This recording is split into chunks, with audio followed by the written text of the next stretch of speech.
大家好，我是 Dr. Elizabeth Lee， 这位是 Madam Lee 和 Mr. Yi。Madam Lee 呢，其实是有类风湿 （rheumatoid arthritis）。上次他来做第2次疗程的时候呢，刚巧也是有肺部发炎、咳嗽感染2个星期多，将近3个星期。那我想问 Madam Lee， 首先你做了这个 exosome 过后呢，对你这个类风湿手指僵硬的方面有什么改善？有改善，因为那个僵硬上会比较快消失，没有这样硬这样痛了。早上的时间，早上的时间对，没有硬这么久，就比较快手指恢复正常啊，对。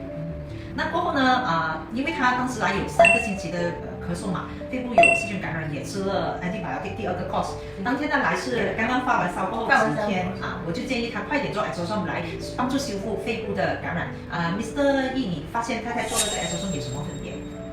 其实我蛮高兴的，因为开始来那天是刚好我跟你所说的那天，我们来刚刚应该是打第2轮的 exosome 的。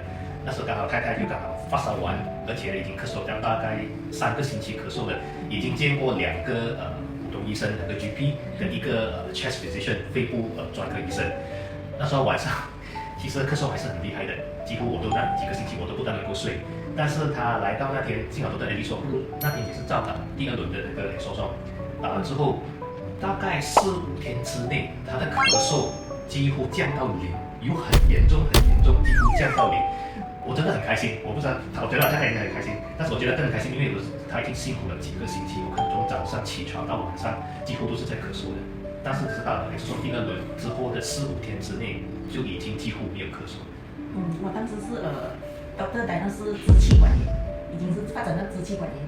说的那他的那个 infection 已经下到我们的 bronchus 了，下到我们的肺部深处了。所以这个 exosome 呢，确实在帮助肺部感染细菌，或者是有这个哮喘病的人，或者是这些长期有慢性肺部疾病的人，是有非常显著的修补功能，以及帮助你们提升回这个气，有些人气喘也会改善的。所以大家可以借助 Madam 这么慷慨的分享来做一做 exosome， 改善自己的气管或者肺部的疾病。谢谢大家。谢谢你们。